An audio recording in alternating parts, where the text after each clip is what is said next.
apparently this is about service China Nebula. destroying its tech sector and In what the 2010, reasons for a why. huge fight started brewing between China's two leading software companies. On the one side, there was Tencent, the behemoth behind WeChat, League of Legends, and more, who back in 2010 was riding high on their first hit, an instant messaging app called QQ. And on the other side was Qihoo, the country's leading antivirus company, with their flagship app called 360 Safeguard. Both QQ and 360 Safeguard were massive hits in China until in 2010 they finally grew too big to coexist peacefully. The problem started with Qihoo blocking ads in the QQ app as a kind of cross-app ad blocker. Soon after, Tencent responded by developing their own competing antivirus software. They called it QQ Doctor and they bundled it with their instant messaging app, which got them 100 million installs almost overnight and a 40% market share in China right away. In response, 360's antivirus app quickly sent users a suite of pop-ups warning them that QQ software was basically malware that they should just stop installing. And not to be outdone, Tencent responded by basically blocking QQ from working on anyone's computer with 360 software installed, forcing users to choose either one or the other. Within days, this conflict spiraled out of control, the companies started to sue each other, and they took it all the way up to the Supreme Court of China. But perhaps most surprisingly, the Supreme Court of China didn't actually find either of these companies guilty of monopolistic behavior. Qihoo versus Tencent was the first antitrust case in China's internet economy heard by the Supreme Court, and they decided that not only was the bundling of software and outright blocking of competitors' apps not against antitrust rules, but they even dismissed the idea that these companies had a dominant market position relevant to the proceedings at all. In other words, the Supreme Court took an extremely lenient approach, and that decision set a very clear precedent, making anti-competitive monopolistic behavior the rule rather than the exception. I mean, but wasn't that always the case from the jump? Like, that literally was always the case. Of course, with one exception, which is that, you know, the government kind of controls or has regulatory mechanisms in place to control, you know, both of these companies. Exception in China's internet. So it's literally like, dude, it's basically what I talk about always, which gives you, okay, it basically gives you the fallacy of choice, like the neoliberal freedom, but it's, instead of having like both companies operating at the behest of the profit motive, you have both companies giving you the illusion of freedom or the illusion of choice, while simultaneously both of them are still controlled by the government. I would much rather have the government control both of those corporations and allow people to think that there's like some level of choice happening there than 6 oligopoly mega corporations controlling every fucking sector and doing whatever the fuck they want, poisoning the water supply, doing anything and everything to just like increase their profit margins.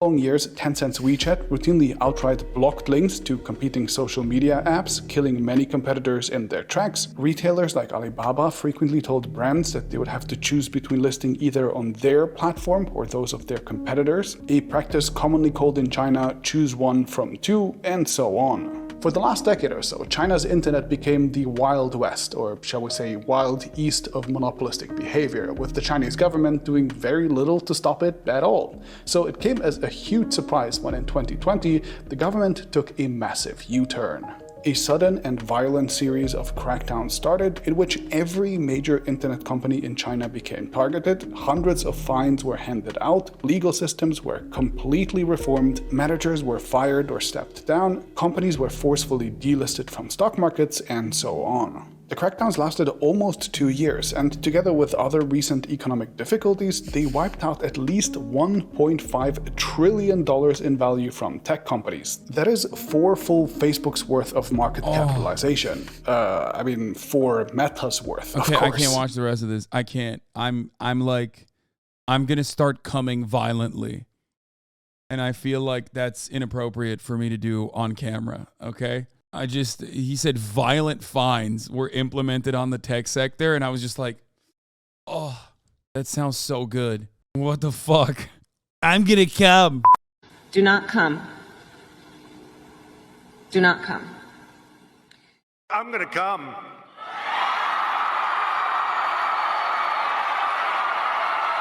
I'm gonna come. I'm gonna come. And after almost 2 full years of brutal crackdowns, everything kind of just recently stopped, almost as abruptly as it started. Just a few days ago, the IPO of Ant Group, the first victim of the crackdown, was reportedly back on track again, and not long before that, state-affiliated news pages started talking of government support suddenly returning to the sector as well. So as the crackdown seems to be coming to an end, it's time to look back at the last 2 years and ask what exactly happened, why China decided to crack down on its own tech giants, and what they might have achieved in the process.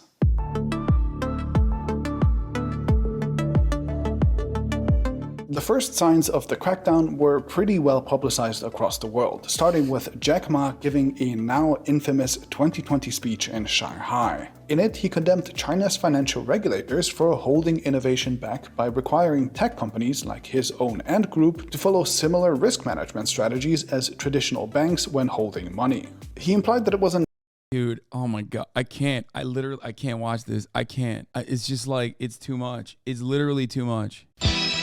It's too much. It's too much. This is more pornographic than when Sean Hannity sucks off Donald Trump on television. Oh my fucking Lord, dude. Also, you don't always find a Western independent outlet even that covers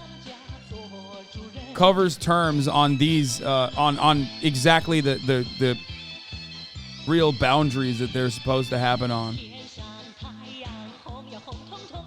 I mean, he's still Western, he's German, but he's still fucking Western, like, you know what I mean? It's just, think about how CNBC covered Jack Ma, where they said, oh, he spoke against the government, so then they disappeared him. He is at the very least like giving you the Wall Street Journal. Even in the Wall Street Journal, because they still cover exactly what he said, they're basically, he's basically saying, like, the reason why is because he was speaking out routinely against Chinese regulation. What those regulations were holding tech companies, tech monopolies that that the Chinese government allowed to exist, basically to the same risk management protocols that they subjected traditional banks to. I don't have an issue with that. An outdated idea that fintech companies like his should have to be as careful with money as banks, and that annoying government officials just needed to move out of the way. He must have gotten pretty cocky seeing how he was able to just brush regulators away in the past, but government officials decided that kind of challenging the entire financial system of the country would maybe be one step too far. Jack Ma mysteriously disappeared from public almost overnight after his speech, and when he appeared, he quickly stepped down from almost all of his roles at his companies and the elite business university that he helped found a few years prior as well. His fintech company Ant Group abruptly had its IPO plans cancelled, and his e-commerce business Alibaba soon received an antitrust fine of almost $3 billion. That is the single largest fine of its. Remember what I said? First of all, imagine if this happened to Elon Musk. Oh my God, I'm going to come only so hard. I'm gonna come. But remember what I said? Every company is engaging in illicit affairs, but China does pick and choose who they get to, punish if they perceive that company to be a threat. Okay? This is exactly that. They're doing selective enforcement because they recognize that they can go to any of the other fucking billionaires that are party members and say, hey, Chinese prosperity time. Please give us a voluntary donation. And they go, here is $7 billion. Sorry about that. If you don't do that, then, this happens to you. Okay? That's it. It's kind of by far. This sounds like Nazi Germany. Yeah. The famously socialist, pro-socialist Nazi Germany, dude.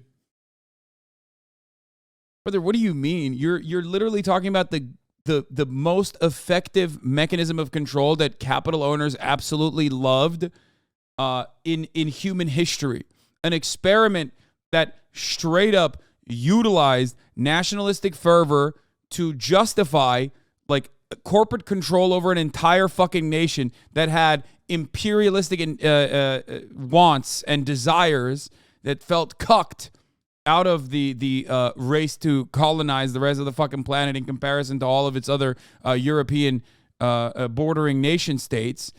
And you're literally comparing that to what China is doing and saying, wow, this is exactly the same.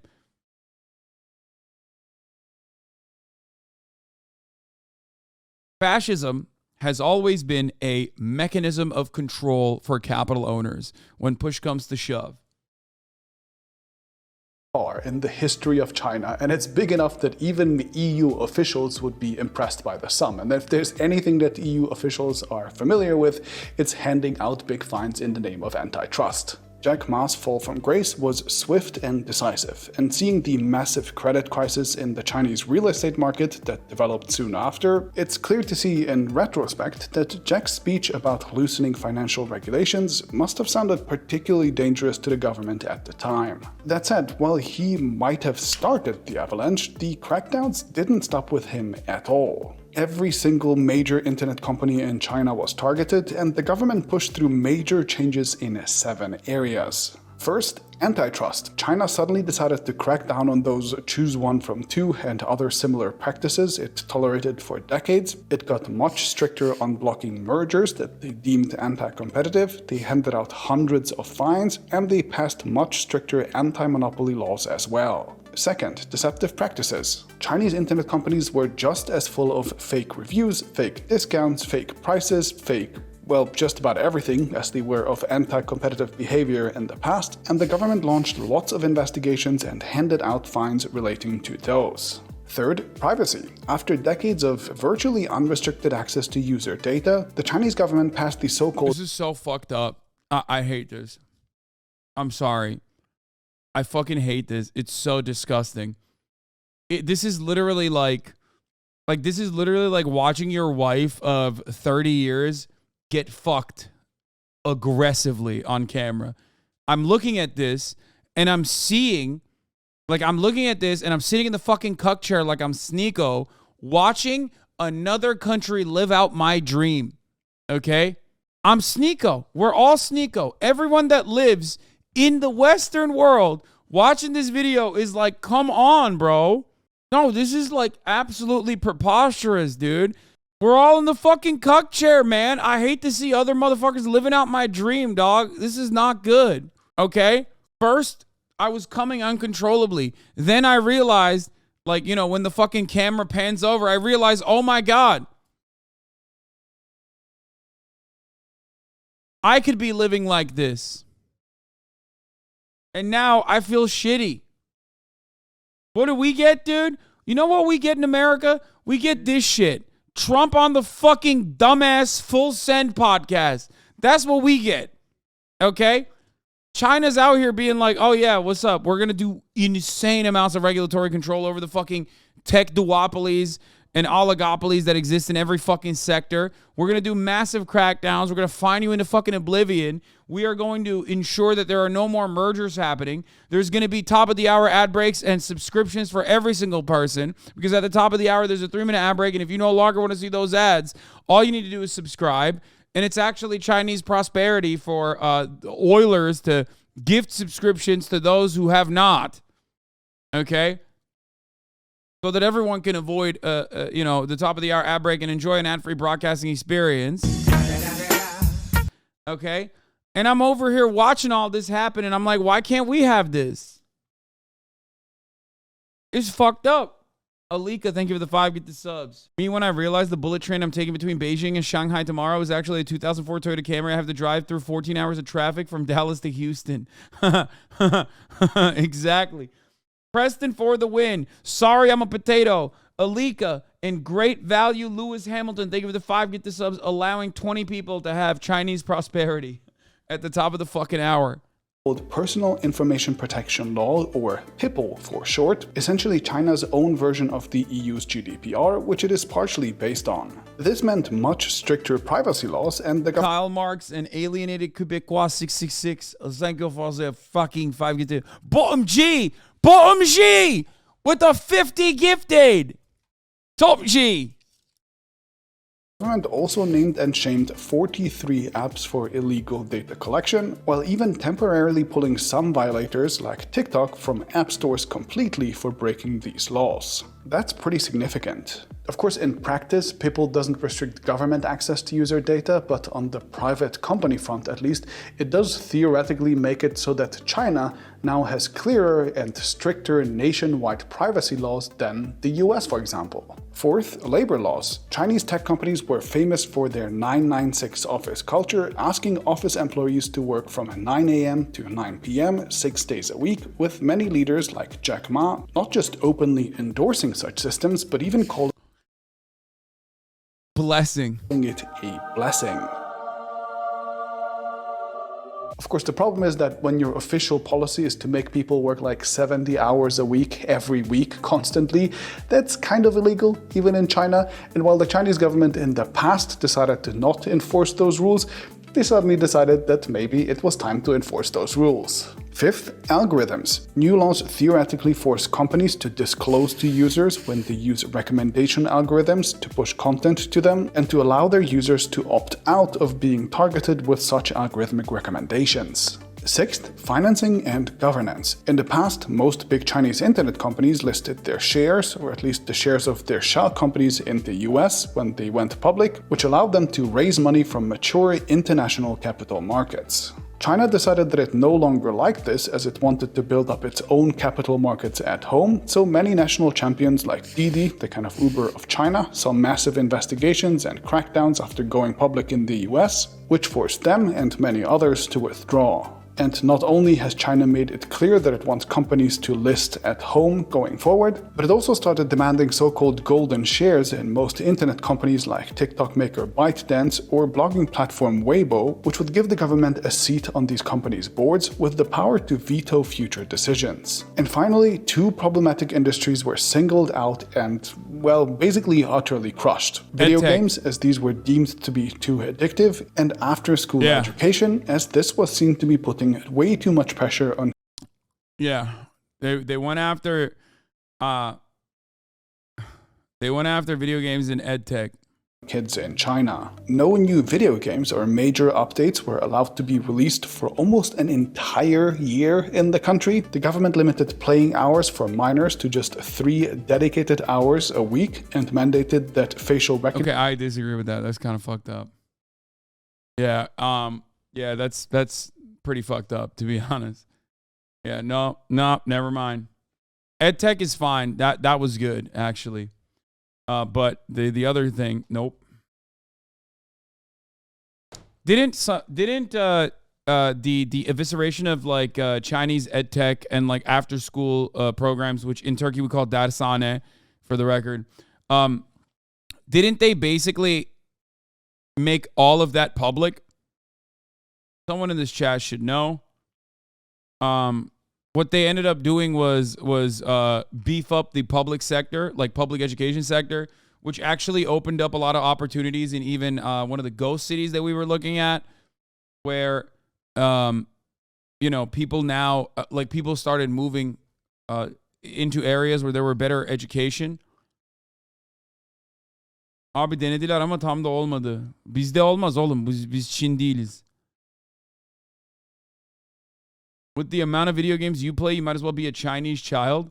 First of all, I definitely play more than 3 hours of video games. I just don't do it on stream, Mongolshevik. I have been playing Yakuza 0 like a motherfucker, like nonstop. Literally all hours of the day, all hours in the morning. Now I'm playing Yakuza 0. All hours at night, I'm playing Yakuza 0. It's fucking sick. I think 3 hours is too small for the entire week. Recognition and age restriction software was built into games to enforce these rules, while they also simultaneously outlawed basically the country's whole gargantuan after-school education industry as well, to reduce pressure on school children, which bankrupted 25 massive online education companies and caused the collapse of the whole industry. Those 7 combined restrictions had pretty wild effects on. The only ones that survived were ones that were also in India as well. the country's internet economy, pushing most companies' stocks down at least 2/3 from their peaks in 2021, wiping out more than $1.5 trillion of value in the process and causing hundreds of thousands of layoffs. In other words, the government suddenly and deliberately wrecked the very tech giants that they in the past have basically protected at all costs, which really begs the question of why. What happened that made the government change so suddenly? To start with, Jack Ma's speech might have been the straw to break the camel's back, but the government has long felt that private internet companies were starting to amass too much power anyway, and much of the crackdown was simply a swift and brutal reminder to everyone in the industry of just who was in charge. But besides just the desire for more control, the government also faced threats, both externally and internally, that they needed to address. Externally, the US bans around Huawei, ZTE, and others made it painfully clear that China's economy and technology sector was dangerously reliant on core technologies from abroad. This was a major vulnerability, but according to the CCP, internet companies hoovered up most of the resources and spent them on pointless feuds that the government calls a, quote, disorderly expansion of capital around a million new ways to deliver food or shop online or whatever, instead of sinking their billions. Wait, hold on. Feuds that the government calls a, quote, disorderly expansion of capital around a million new ways to deliver food or shop online or whatever, instead of sinking their billions into critical capabilities around semiconductors, material sciences, self-driving cars, etc. These foundational technologies that China needed to gain independence or maybe even exert control over others in the future, these were not only not sanctioned, but actually continued to receive massive support, and the crackdowns partially served to make it very clear to everyone that these were the areas that the government wanted resources. Bro, this is literally carrot and a stick. Okay? In America, we don't have a stick. We only have a carrot. That's it. And the carrot doesn't work without the stick. You push for growth sectors. You hyper-focus on it. You allow it to expand rapidly. You allow it to grow. And then when it gets to a size where it's like unmanageable or it starts to be a problem, you then fucking whip out the stick. That's it. And then you continue to prioritize other growth sectors that you find to be future tech that will also make you competitive in the global marketplace. America only has carrots, and they keep giving more and more carrots to the fucking corporations with no stick. There is no better example of this than like airline companies that engaged in stock buybacks, which used to be illegal back in the day, you know. Wonder how that went away. That got like nothing. They got so much government funding and during COVID and no control whatsoever. And they still did the fucking layoffs. The EdTech crackdown can be a mixed bag. They got big because of the lack of high-quality public education, which is additionally important in China because of the importance given to education there. Yeah.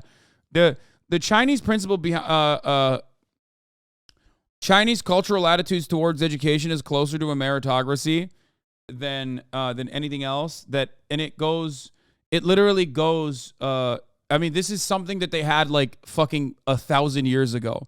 That like a peasant could rise from the ranks of peasantry all the way to like nobility if they were plucked away through the educational system with a bunch of different methods of testing and shit. So like they do care about education, and they place a lot of fucking cultural importance on civil service and education. Education is the greatest. The education is the greatest way to engage in upward social mobility, which existed in China even while Western nations were like dying because they didn't know how to fucking wipe their asses and shit. So that part absolutely is a continuation of like the Chinese attitude that has existed for a very long time. This crackdown will be positive only if they rapidly expand their public schooling, which people are happy with. Again, this is not defensive ed tech. They're predatory and leeches, but kind of necessary evil. Yeah. Before COVID, the average Chinese family spent 1/3 of its discretionary income on extra education. Yeah. Can you explain what EdTech is real quick? It's private institutions that offer supplementary education. So you go to school, but then you have like some kind of like scholastic aptitude test, some form of that, in between in between 8th grade and high school. That's how it is in Turkey. I don't know if that's the same in China. But then also on top of that, in between high school and college, and in order to study for those tests, or in order to get better at your school in general, in order to get better at your schooling in general, you go and get additional courses after school, where I don't know what it's called in America. I don't know what they do, but yeah, it's private e-tutors in China. A lot of that was like done online, but there are actual like physical schools as well. In Turkey, there were physical schools. I went to them. Like, it was fucking terrible. Like cram school in Japan. And because of the value that they place on education, they wanted to level the playing field. The research grants given by the government offer a special fast lane attention for grants, semiconductor, and cybernetic studies. They are speeding up. I know because I applied to many grants in astro research. Topji. So, wish my Kumon Center was nationalized. Oh, okay, that's what it's called. Okay, so my mom is going to be an English teacher at a high-end school in Chongqing, and I feel bad for being afraid for her because I feel slightly bigoted. Wait, why? Why do you feel scared for her?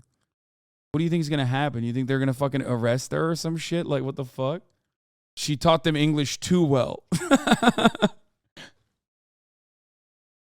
It's basically a ton of additional school. Yes, and it's also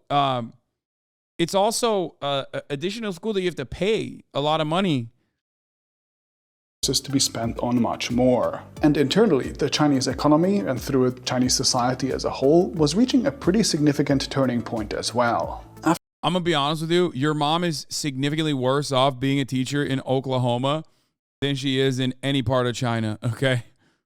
Like, I was just thinking about that, and it's like, your mom could be living in Oklahoma, driving Uber, tired as fuck, after her entire workday, specifically so that she can make ends meet and have a living wage, because in Oklahoma, teacher salaries have stagnated for the past 20 fucking years. Or she could go live a comfortable life in China, teaching English and, become more worldly as well. I'm willing to bet that she's not going to have to buy her own class supplies or get fucking shot. That's the other thing that we're not even talking about. Hey, what's up? At least your mom doesn't have to fucking dodge bullets. You know what I mean? There's another fun component to being a teacher somewhere else on the planet than the United States of America. After decades of incredibly fast expansion, the country's growth started to slow dramatically in the last few years. Ignoring the crazy swings around the pandemic, a strong downward trend has become clear for everyone to see, even in the official figures, and with it, the sense of incredible economic progress has disappeared across China's population as well. In this environment, together with all the COVID-related pressures and other problems, citizens started to question what the long working hours, the lack of privacy, the brutal educational pressure, and the ruthless profiteering of companies were for, when they themselves no longer saw great leaps in prosperity. Among China's youth, the phenomenon of lying flat has become increasingly popular, where people basically lose faith in hard work paying off at all and simply switch to doing the bare minimum just to get by. Bro, they're quiet quitting in China too. Yo! Dude, they're quiet quitting in China too? What the fuck? Okay, I do love this because I'm going to be honest, like, I personally think that this is interesting because we know how the American government is not dealing with this, right? Because, like, one component of this is to, like, create more opportunities, allow fluidity in changing sectors and whatnot, not have your insurance tied to your employment, like not have your healthcare tied to your employment, things of that nature would allow people to focus on initiatives in industries, especially if you have industries that you care about, that you want to fucking grow. Like in America, we have a major infrastructure problem. Construction would be great. You know what I mean? How do you fucking get people to get into construction? Better pay, housing, things of that nature that the government could handle. So I would love to see how China deals with this problem. Whereas Whereas in the United States, I know how we're not dealing with the problem. We're trying to we're trying to fucking create like a massive, I don't know, a massive recession so that people are starving.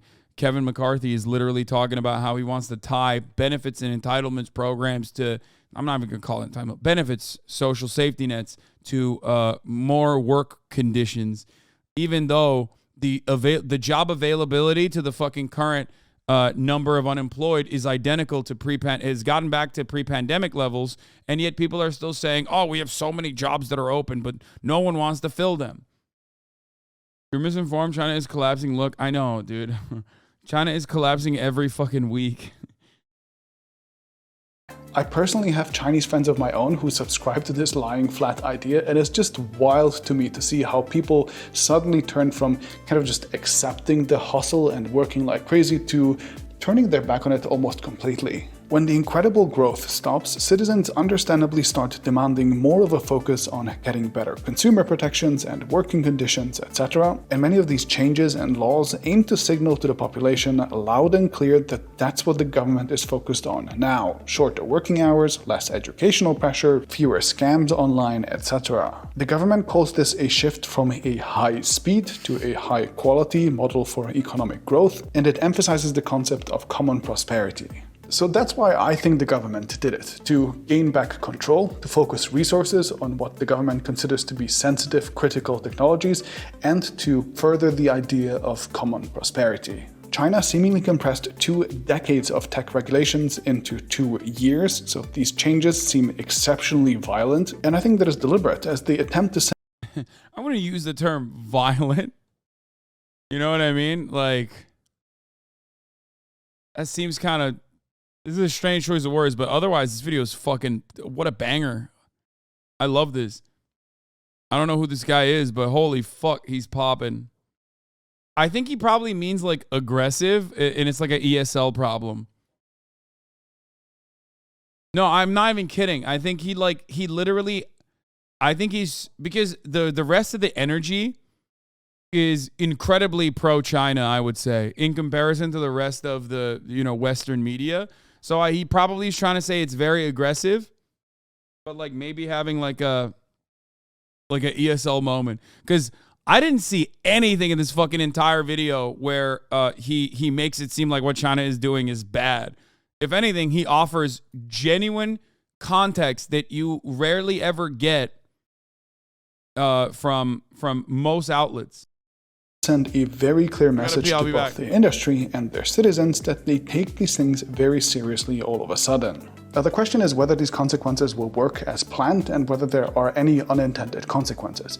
And while it's impossible to say for certain, we can already see some first signs. If you're interested in my assessment of the effectiveness of these sanctions, I've made a separate bonus video diving into exactly that, covering how government agencies, investors, consumers, and the markets have reacted so far, and you can watch that as a bonus video exclusively on Nebula. This video joins many other bonus segments that I've released on our own video streaming site called Nebula in the past, so interested viewers can dive deeper into each of my topics, and it also joins fantastic Nebula original series like China Actually from other Nebula creators like Polymatter. For everyone wanting to better understand how China works, which I guess is everyone still watching this video, I think this series is an absolutely brilliant resource. Nebula is built and owned by me as well as hundreds of my very favorite educational creators, many of which I bet are also your favorite educational creators, and the platform truly significantly helps us finance our work while also giving you extra content to watch. There are no ads on Nebula, our existing YouTube videos are all up there as well. Fuck, well, there are no ads on Nebula, but I just accidentally showed you guys an ad while I was doing a pee-pee. The way China does domestic and foreign policy, in my opinion, is just a smarter way of organizing a capitalist state. Not to be the ML guy, but I think we still need to keep in mind the purpose of the state, though it's definitely a more worker-friendly empire than the U.S. I mean, there's plenty of issues, too. Like, if we're being real, Chinese healthcare is really fucking bad. There's a lot of issues that still need to be solved.